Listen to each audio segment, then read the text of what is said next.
사물을 축소 모형으로 만든 것을 미니어처라고 합니다. 아주 귀엽고 깜찍한 미니어처를 많이 보셨을 것입니다. 요즘은 미니어처를 직접 만들기도 하더라고요. 또 피규어는 인간이나 동물의 형상을 작은 모형으로 만들어서 장난감으로 쓰는 것을 피규어라고 말합니다. 미니어처든 피규어든 실물은 따로 있지만 크기를 축소하거나 특징을 살려서 가지고 놀기도 하고 장식용으로 쓰기도 합니다. 인류는 참으로 오래전부터 이런 모형을 많이 만들어 왔습니다. 그런데 이런 무엇인가를 모형화한다는 것은 실물은 따로 있다는 겁니다. 실체는 분명히 따로 있는데 모형화한다는 것입니다. 그런데 모형화할 수 없는 것들이 있습니다. 도무지 형체로 만들 수 없는 것들이 있습니다. 물도, 공기도, 사랑도, 열정도 사실 모양으로, 형상으로 담아낼 수는 없습니다. 그것 자체에는 모양이 없기 때문에 특정한 모습으로 보이는 형상으로 만들어낼 수 없는 것들입니다. 오늘은 10계명 두 번째 계명, 너를 위하여 새긴 우상을 만들지 말라에 대해서 함께 살펴보는 시간을 갖겠습니다. 우상은 이미지일 뿐 허상임을 우리는 압니다. 허상뿐인 우상을 사람들은 형상화합니다. 그래서 모든 우상은 형상을 갖고 있습니다. 이 세상에 어떤 우상도 형상이 없는 우상은 없습니다. 두 번째 계명은 위로 하늘에 있는 것이나 아래 땅에 있는 것이나 땅 아래 물속에 있는 것에 그 어떤 것도 형상을 만들지 말고 절하지 말라고 우리에게 명령하십니다. 여러분, 무엇을 형상화한다는 것은 그것을 시간과 공간 안에 묶어놓는 것입니다. 그런 동시에 그것을 모양으로 규정하는 행위입니다. 그런데 우리나라에서 전통적으로 우상 숭배하면 여러분 무엇이 떠오르십니까? 제사와 관련돼서 이렇게 생각하는 습관이 있어 왔습니다. 그래서 사찰을 훼손하고 불상을 훼손하는 그런 일들이 종종 있어 왔습니다. 그것이 마치 우상을 없애는 걸로 생각하는 사람들이 지금도 있습니다. 그런데 그것은 우상 숭배를 굉장히 협소하게 생각하는 것입니다. 우리는 지난주 1계명을 통해서 우상은 아무것도 아니기 때문에 타종교에 대해서 그렇게 극단적인 반응을 보이지 않아도 된다는 것을 알았습니다. 오늘날 우상은 사실 그것보다 훨씬 더 크고 넓게 우리를 지배하려 하고 있습니다. 모든 계명이 그러하듯이 이 두 번째 계명 역시 교회 밖 사람에게 주시는 말씀이 아니라 교회 안의 사람들, 하나님을 믿는다고 말하는 사람들에게 주시는 말씀입니다. 여러분, 사람은 기어이 우상을 만들어내는 존재들입니다. 불안과 두려움에 뭔가 기댈 것을 만들어 놓고 그것을 보호자 삼고 기대면서 불안을 벗어나는 듯한 느낌을 받는 걸 좋아합니다. 사람의 그 두려움이라는 건 과연 뭘까요? 어디서 시작된 걸까요? 우리의 두려움은 내가 지금 여기밖에 존재하지 못하기 때문입니다. 그래서 내가 존재하는 이 장소 밖에서는 어떤 일이 일어나는지 모르기 때문에 불안합니다. 또 내가 있는 지금밖에 모르고 내일 일, 조금 후의 일을 알지 못하기 때문에 오는 불안과 두려움입니다. 그래서 불안과 두려움의 그 뿌리에는 우리 존재가 피조물이라는 것에 근거합니다. 오늘 10계명 중 두 번째 계명은 단순히 우상을 형상화하지 말라라는 의미로 볼 수도 있지만 사실은 좀 더 깊은 뜻이 있습니다. 우상은 아무것도 아닌데 형상화하면 어떻겠으며 형상화한다고 우리에게 영향을 줄 것도 아닌데 굳이 그런 계명을 주셨을까요? 이 계명은 좀 더 깊은 의미, 우상을 형상화하지 말라는 의미를 넘어서 하나님을 우상 섬기듯 하지 말라는 겁니다. 하나님을 형상화하지 말라는 의미입니다. 우리는 오늘 이 두 가지 측면을 함께 살펴볼 것입니다. 헛것인 우상을 만들고 하나님을 우상처럼 섬기는 그런 두 가지 면을 다 보여주는 사건이 성경에 기록되었는데 그게 바로 출애굽기 32장 금송아지 사건입니다. 시내산에 올라간 모세를 기다리던 이스라엘 백성은 아론에게 우리를 인도할 신을 만들자고 제안합니다. 언제 돌아올지 모를 모세, 기다리다 보니 불안해진 것입니다. 미래가 불투명해지자 우상을 만들자는 것입니다. 우리 출애굽기 32장 1절에서 6절 조금 길지만 우리 함께 봉독하시겠습니다. 백성이 모세가 산에서 내려옴을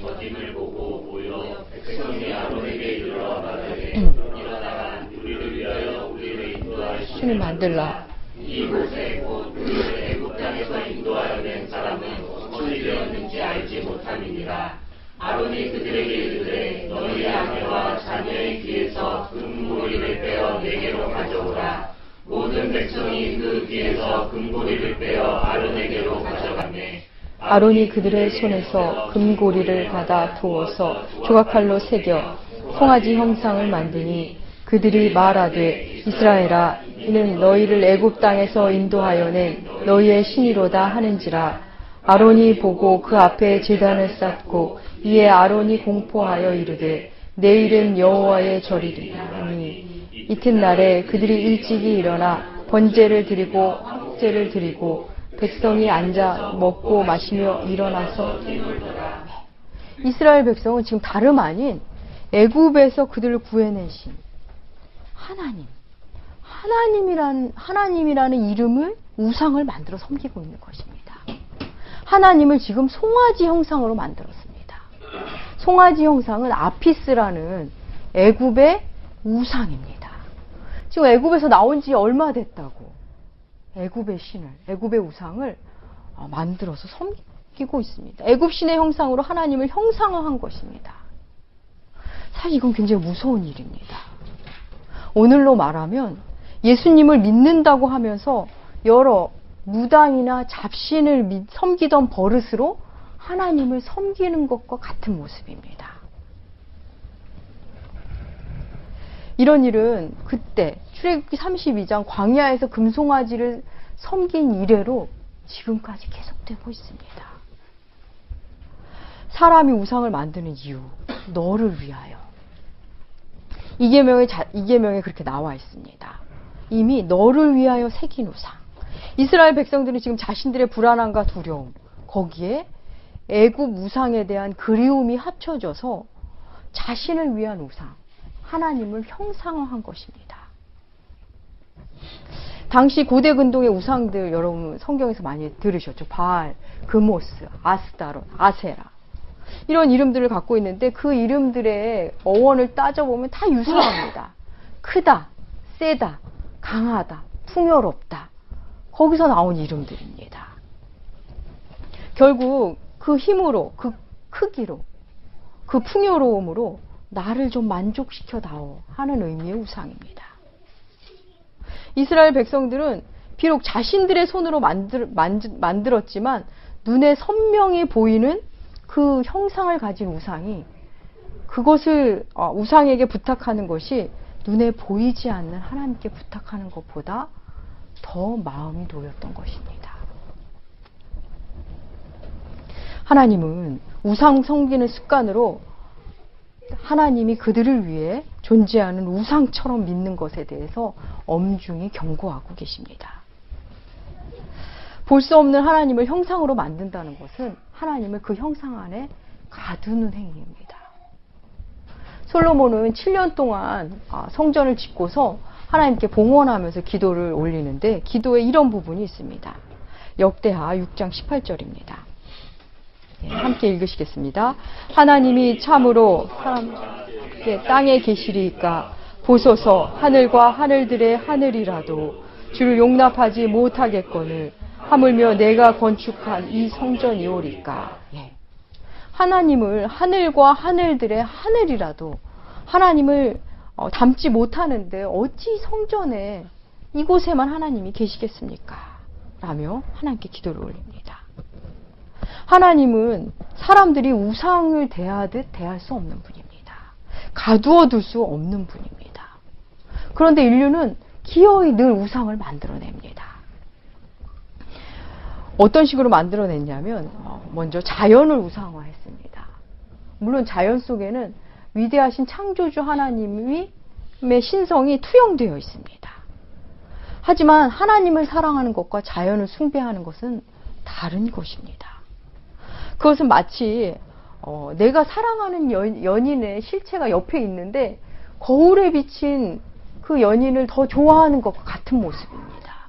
실제는 따로 있는데 비추어진 다른 것을 좋아하는 것입니다. 또 오늘날은 우상이 여러 가지 형태로 우리에게 오고 있는데 오늘날은 몸의 시대라고 사회학자들은 말합니다. 오늘날은 몸이 우상이 된 시대가 되었습니다. 근육 잡힌 운동선수들의 몸, 날씬한 배우들, 군살 없는 연예인들, 계속적으로 기계와 의학의 힘을 빌어서 자꾸 얼굴을 바꾸시는 사람들, 그들을 보면서 더 예쁜 얼굴, 더 완벽한 몸을 가꾸며 자신을 완성하고 싶어하는 시대가 되었습니다. 물론 우리가 자기를 관리하고 자기를 절제하는 것은 굉장히 훌륭한 것입니다. 그런데 지나쳐서 실제 자기의 얼굴을 이미 잃어버린 사람들, 자신의 외모에 따라서 기분이 오르락내리락 하는 사람들, 자기 몸에, 자기 얼굴에 너무나 많은 의미를 두는 사람들은 이미 이 또한 그것이 하나의 우상이 됩니다. 더욱이 하나님을 그것을 성취하기 위해 도와주는 신으로 전락시키기까지 합니다. 하나님을 내 목표를 이루어지는 신으로, 하나님을 내가 조정할 수 있다고 생각하는 그것만으로도 이미 우리는 하나님을 우상화하고 있는 것입니다. 예수님께서 이 땅에 오신 이후에 우상에 대한 새로운 이해가 명백하게 성경에 기록되어 있습니다. 우리 골로새서 3장 4절과 5절 함께 읽으시겠습니다. 생명이신 그리스도께서 나타나실 그때 너희도 그와 함께 영광 중에 나타나리라. 그러므로 땅에 있는 곧 음란과 부정과 사욕과 정욕과 탐심이니 탐심은 우상 숭배니라. 탐심은 우상 숭배니라. 성경이 명백히 우리에게 말씀하고 계십니다. 오늘날은 탐욕이란 이름의 우상이 만연한 시대입니다. 우상인지 모르는 채 그냥 섬기고 있는 시대입니다. 세상은 신자들에게 욕망을 부추깁니다. 그 욕망이 채워줘야 너는 행복할 수 있어 라고 우리를 수없이 가르칩니다. 속삭입니다. 욕망이 여러 형태로 오는데 가장 대표적인 것은 물질을 소유하고 싶은 것, 더 좋은 걸 갖고 싶은 것, 또 자녀가 잘 되는 것, 부모가 부자가 되는 것, 권력 있는 사람 주변부에 있는 것, 규모가 크면 안심이 되는 것, 여러 가지가 있습니다.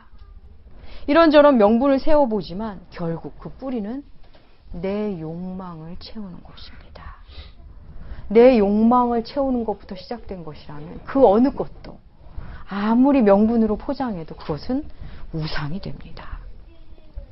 우리는 눈에 보이지 않는 하나님을 섬기는 사람들입니다.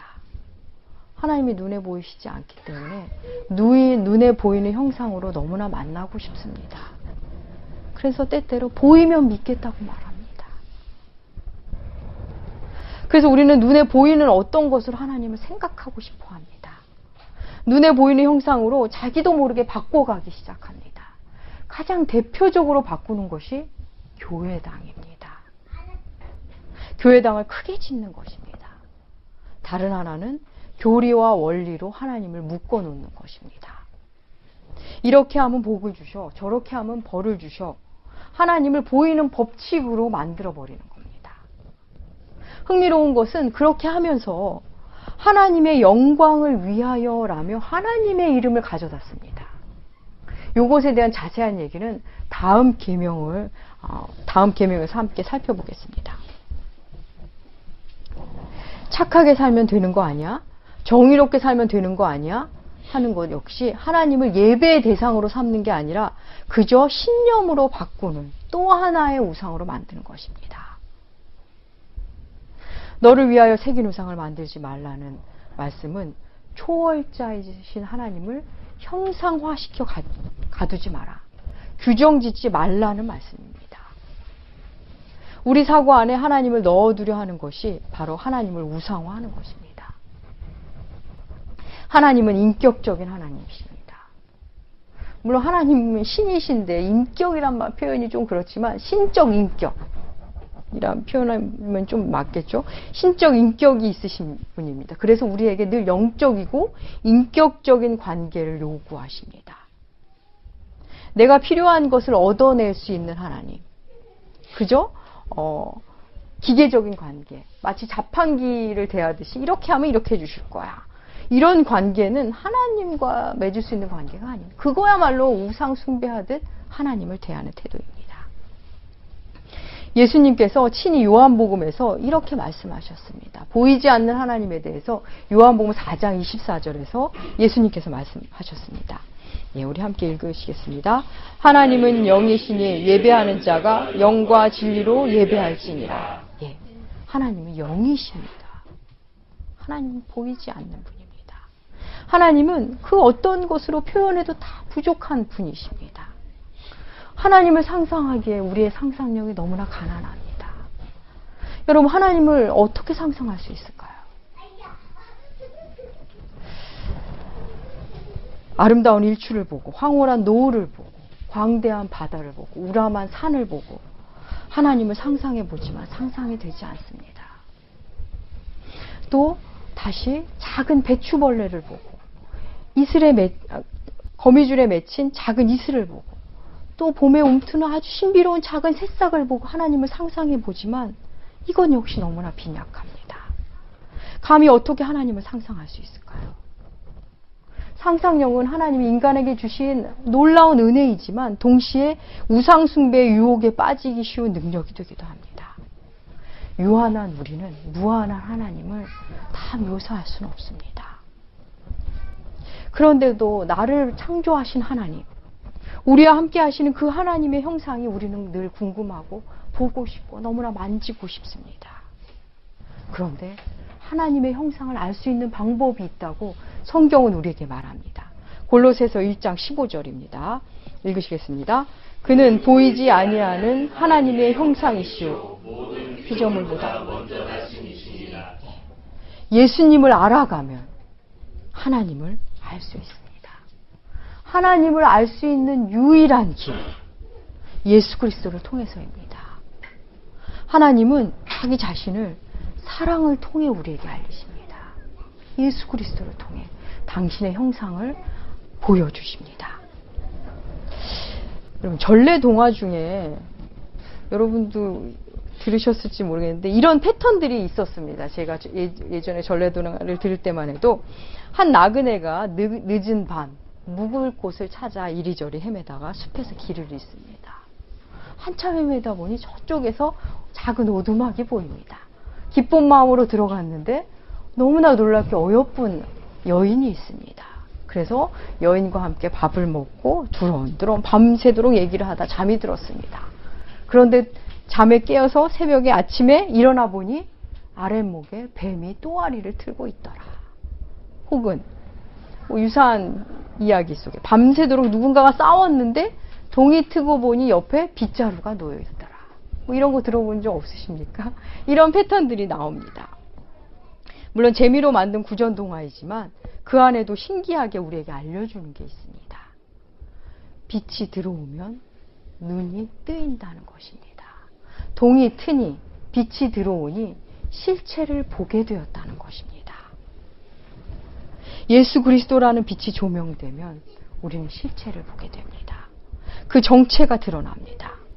나는 우상이라고 생각해 본 적이 추호도 없었는데 나는 그게 하나님을 잘못 섬기는 것이라고 꿈에도 생각해 본 적이 없었는데 예수 그리스도의 빛 아래서 보니까 말씀의 조명 아래 보니까 우상이었다는 것. 내가 하나님을 우상 숭배하듯이 섬겼다는 것에 눈 뜨게 됩니다. 우상은 우리의 욕망의 투영입니다. 탐심은 우리를 기어이 하나님을 조종하고 싶게 만듭니다. 그런데 하나님은 우리의 그 지독한 욕망을 끈질기게 정돈해 가십니다. 하나님을 형상화한다는 것은 하나님을 우리의 사고 안에 규정하는 모든 것을 포함합니다. 우상은 자기를 위해 만들기 때문에 자기 자신이 투영됩니다. 자신의 욕망이 투영되고 자기가 원하는 이미지가 투영됩니다.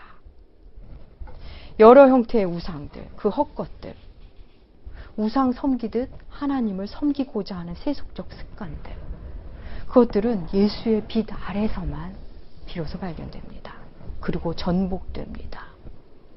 여러분, 예수 그리스도는 우상 파괴자였습니다. 예수님이 이 땅에 계실 때 성전이 우상이던 시대였습니다.